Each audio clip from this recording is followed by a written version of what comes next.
Bonjour. Eh bien, un canard, un petit caneton qui suit ainsi un jouet mécanique, cela peut paraître incroyable car il le suit comme si c'était sa mère. C'est pourtant un mécanisme que nous allons comprendre mieux dans quelques instants grâce à la présence sur ce plateau du professeur Henri Laborie. Mais vous, Colette Renard, je pense que ces images n'ont pas dû tellement vous surprendre parce que vous êtes venu, vous, accompagné de votre coq Jeff, qui est en quelque sorte imprégné par vous. Il vous prend pour sa mère, littéralement. Il l'a, bon, au moins jusqu'à présent, parce que maintenant il est adulte et il s'intéresse un peu moins à moi. Mais pendant les premiers mois, je ne pouvais pas quitter l'endroit où il était sans qu'il crie et sans qu'il m'appelle. C'est d'ailleurs pourquoi je l'ai appelé Jeff, parce que je lui disais « Mais non, Jeff, t'es pas tout seul ». Et je partais le cœur un peu gros quand je devais quitter un endroit parce qu'il criait vraiment. Et lorsque je revenais, il était content, apaisé et il roucoulait. Mais à quel moment l'avez-vous, en quelque sorte, à 3 élevé? jours. À 3 jours. Renié par sa mère, rejeté de la couvée parce qu'il souffrait des yeux. Et il ne pouvait pas se nourrir lui-même, alors elle l'a laissé, je l'ai pris, je l'ai mis dans la cuisine, on a commencé à s'occuper de lui, et puis dès qu'on le quittait, c'était des cris, des hurlements, il fallait revenir près de lui, il fallait lui tenir compagnie, il fallait lui tenir la patte. Henri Laborie, est-ce que c'est de l'imprégnation ou est-ce que c'est un animal apprivoisé tout simplement? Oui, vous savez, c'est comme ça qu'on a fait des animaux domestiques.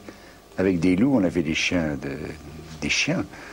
Et avec des taureaux et des animaux, des bovins extrêmement sauvages, on a fait des animaux domestiques. Alors, cette théorie de l'imprégnation, avant que vous nous l'expliquiez peut-être un peu mieux, enfin ce mécanisme, on va peut-être se rendre chez Konrad Lorenz, puisque c'est lui le premier qui a observé ce comportement chez des oies, chez une colonie d'oies sauvages qu'il avait chez lui. Et les animaux du monde l'ont rencontré il y a quelques années dans son château d'Altenberg. Nous allons nous y rendre et ensuite, professeur, nous allons vous retrouver.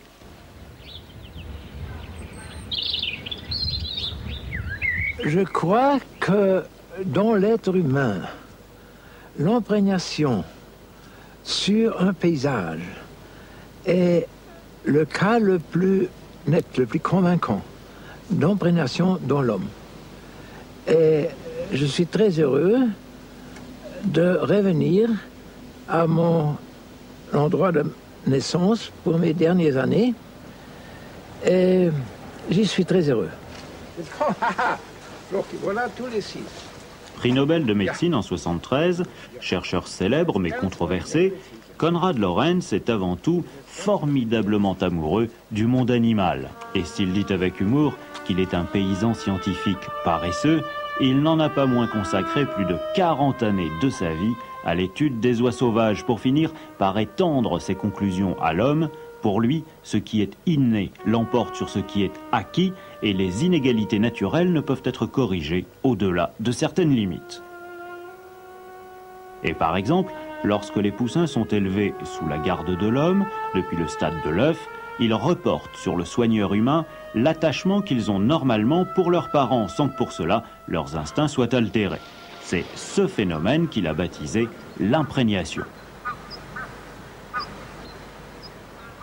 Et s'il a choisi depuis si longtemps de travailler avec des oies sauvages, c'est parce que pour lui, ces animaux ont sur bien des points une vie de famille analogue à celle des hommes. L'amour pour les enfants constitue un lien solide entre époux et les enfants, à leur tour, sont fidèlement attachés à leurs parents. Bref, la sociologie de ces oiseaux contient une multitude d'éléments intéressants et d'énigmes à résoudre.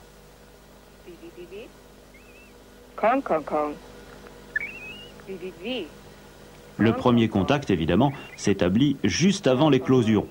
Quelques mots, une présence, et comme le dit Konrad Lorenz à propos de Martina, sa première petite oie cendrée, je ne savais pas, en soutenant le regard de son œil sombre, de quelles lourdes obligations j'avais hérité. Toujours est-il que grâce aux liens de tendresse qui unissent les mères adoptives aux oisons, l'étude du comportement d'une colonie d'oies sauvages peut se poursuivre à un rythme paisible, comme il y a 40 ans. Après avoir imprégné un oiseau sur vous, vous êtes lié à cet oiseau pour au moins 2 mois et demi, car si vous laissez seul même une nuit, ça le dommage. Il devient neurotique et son comportement ne peut plus être regardé comme absolument normal. Alors les jeunes filles que vous voyez ici à Grenaa n'ont pas été en vacances depuis l'éclosion de ces oiseaux.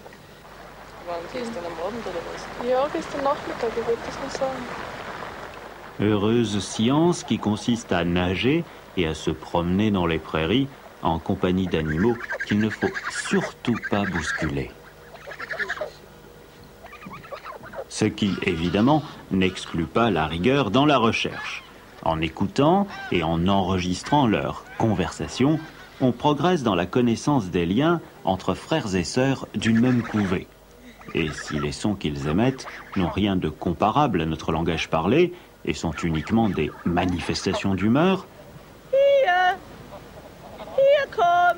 on peut quand même se demander quel homme ou quelle femme pourrait longtemps rester insensible à la tendresse d'un bébé oie et si le plus important après tout n'est pas d'abord d'établir un contact avec les autres êtres qui peuplent la planète.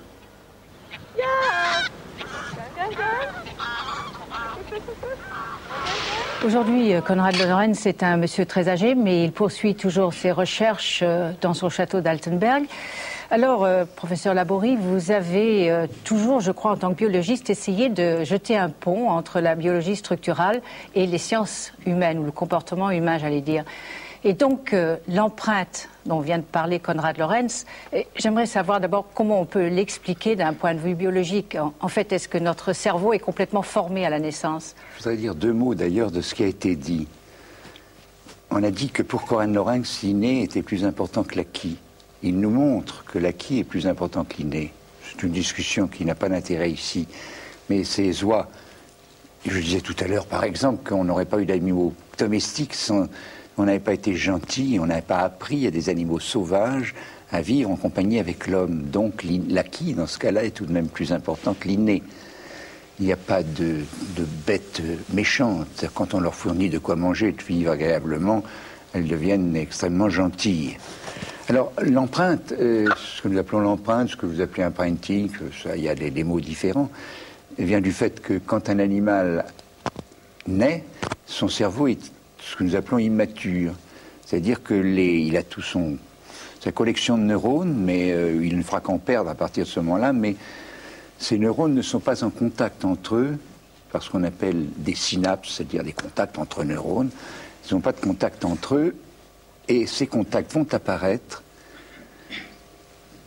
en fonction du nombre des stimuli et de la variation des stimuli qui viennent de l'environnement.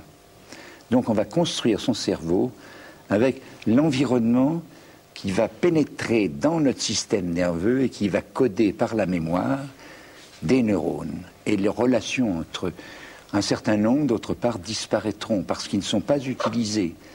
Et il y a des quantités de travaux depuis 20 ans qui montrent que cette période de l'empreinte est indélébile parce que une mémoire, ça peut plus ou moins s'effacer. Encore que, bon, on ne peut pas pénétrer dans la notion de l'inconscient. Mais on peut imaginer que ce qui est la base moléculaire de la mémoire, qui est comme une mémoire, la mémoire, quand vous rencontrez un bacille typhique, vous vous en souvenez, parce que vous avez sécrété des protéines qui sont les anticorps. Dans le cerveau, c'est pareil. Vous synthétisez, suivant les stimulus qui vous pénètrent, à partir de l'environnement, vous synthétisez des molécules qui vont coder vos neurones et qui ne seront plus pareils. Mais ça peut encore se nettoyer, ça peut disparaître. Alors que quand ils ont pris contact entre eux, au moment de cette période critique, on appelle aussi période critique de l'empreinte, c'est indélébile. Si bien que ce coq, même à l'âge adulte, oui, il m'aime moins, il est plus... bien sûr, il a d'autres motivations que vous. Mais quand même, vous resterez toujours son leurre. C'est-à-dire la chose qui a pénétré dans son système nerveux dès le 3e jour, et avec laquelle, et donc qui ne peut plus se passer, parce que si on vous enlève à lui, il a toute une partie de son système nerveux qui n'a plus de rapport avec vous, avec l'environnement, et il peut en crever, parce que, bien sûr, c'est comme si on lui faisait une amputation de jambe. Un système nerveux, c'est en rapport avec un environnement, et c'est acquis, ça.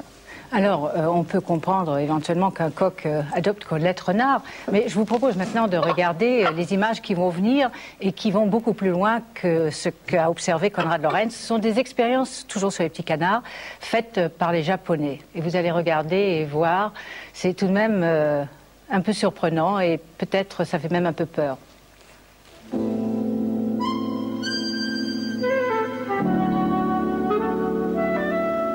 Apparemment, c'est un caneton normal avec son joli petit bec et son agréable duvet. Apparemment seulement. D'abord parce qu'il est japonais.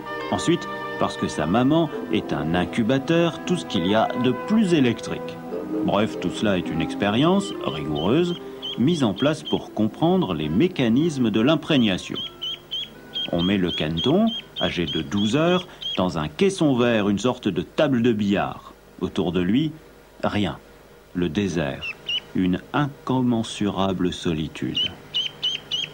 Difficile de n'être seul, sans parents. Difficile de n'avoir pas de maman à reconnaître et à suivre. D'où l'intérêt de l'expérience.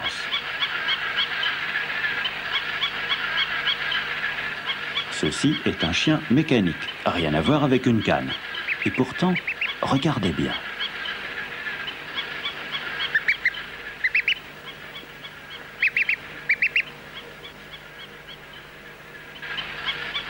L'adoption est quasi instantanée.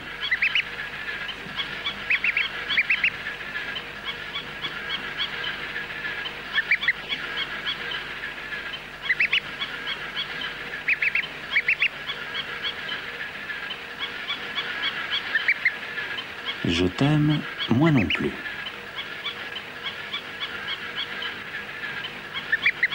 Mais la cruauté des chercheurs, c'est bien connu, n'a pas de limite.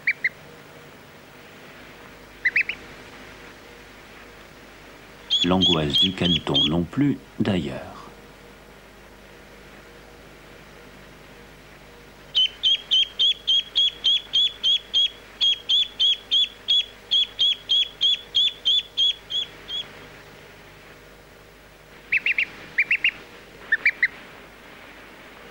Maman.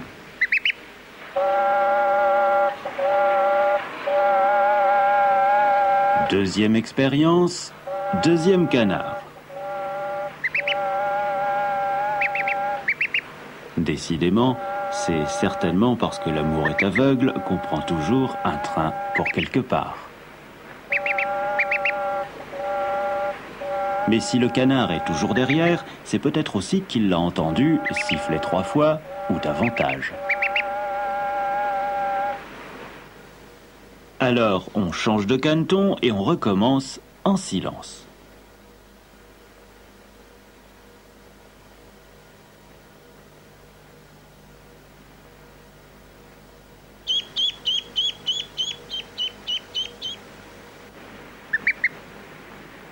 Bien entendu, ça marche.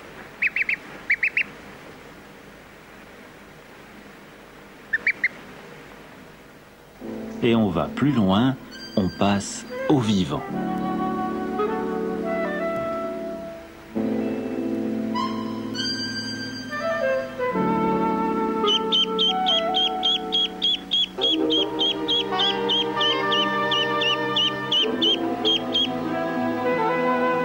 Manifestement, les bébés canards sont prêts à tout pour un câlin et même lorsqu'on leur pose un lapin, l'expérience est totalement positive.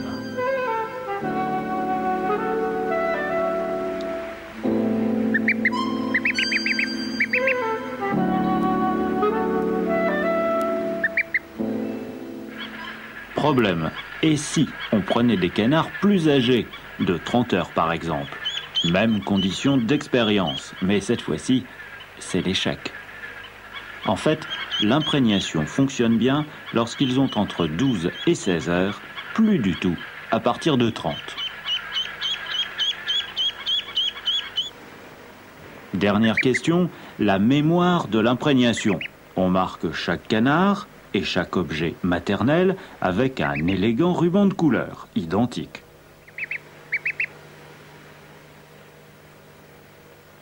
Après 24 heures de solitude, on les remet ensemble.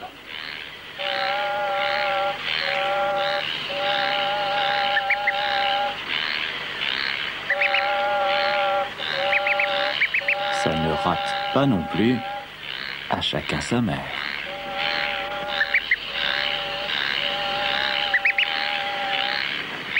Quelle est votre réaction, Colette Renard? Eh bien, je me demande si justement, moi qui ai pris ce poussin à 3 jours, je me demande si c'est pas parce qu'il était aveugle que l'imprégnation s'est faite facilement. Peut-être Henri Laborie va-t-il vous répondre, mais moi, ce qui me frappe, Henri Laborie, en regardant ce film, j'ai un certain sentiment de malaise, c'est-à-dire qu'on a l'impression, malgré tout, que lorsqu'on reconnaît un parent, que ce soit un animal, un petit poussin ou un animal plus évolué, il y a une notion d'affectivité. Or là, ce qu'on vient de voir démontre qu'en réalité, cette reconnaissance est purement un automatisme. L'affectivité, c'est un mot. S'il n'y a pas de mémoire, il n'y a pas d'affectivité. Un enfant qui vient de naître, justement, il ne peut pas avoir d'affectivité parce qu'il n'a pas de mémoire. Il ne sait pas ce qui a été agréable, ce qui a été dangereux, désagréable pour lui. Et l'affectivité se crée à partir d'une mémoire. Et la mémoire de l'empreinte, c'est une mémoire indélébile. Alors justement, parce que je crois qu'on possède aujourd'hui assez bien ce mécanisme de l'imprégnation, on sait très bien que lorsqu'un oiseau est imprégné par un être humain, il ne pourra jamais être remis en liberté parmi les siens, par exemple. C'est tout à fait ce que vous avez constaté d'ailleurs, je crois, Colette Renard. Il faut dire ça aux gens qui prennent des animaux, de les garder. S'ils savent qu'ils ne peuvent pas les garder longtemps, il ne faut pas s'en occuper. Alors j'aimerais qu'on regarde maintenant un document. Lorsque nous avons filmé ce document aux États-Unis, où il y a un homme qui cherche à sauver des grues qui sont en voie de disparition. Et alors, comme il les recueille, il les recueille très jeunes ou qu'il a des œufs et que les poussins incubent artificiellement, eh bien, pour ne pas les imprégner, il leur offre un leurre, une marionnette en forme de mère.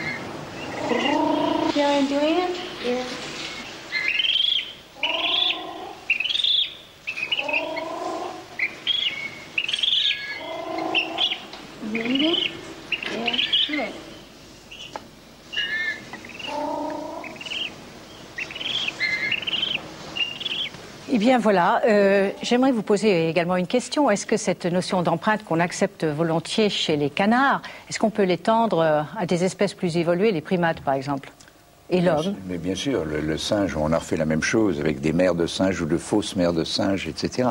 Et chez l'homme, c'est pareil. Seulement, ce qu'il faut dire, c'est que la période de l'empreinte varie avec les espèces. C'est-à-dire que chez le petit canard, ou chez le petit poulet de quelques jours. Chez le chat, déjà, elle est en une période qui va, une période critique entre 30 et 50 jours. Et chez l'homme, elle est de 3 ans. Eh bien, oui, eh bien, je crois que cela met beaucoup en évidence nos responsabilités envers nos enfants, car en fait, nous avons des cerveaux qui ne sont pas complètement prêts, et donc tout ce que nous allons leur imprimer est extrêmement grave et important. Très, très grave. Alors j'aimerais en conclusion que nous regardions ce document où une jeune femme a recueilli un petit singe orphelin, et effectivement, il est imprégné par cette mère, qui est une mère humaine.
Et pouvoir enfin prononcer le mot fatidique.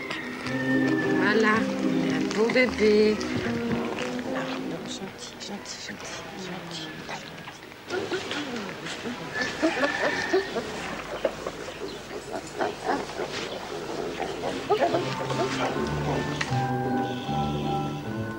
Quand on croit que c'est fini, ça recommence. Et il faut être sacrément bien organisé pour ne pas commettre d'erreurs dans les commandes de ravitaillement ou dans la comptabilité lorsque les gamins n'ont pas sommeil. Très bien, les commandes sont prêtes.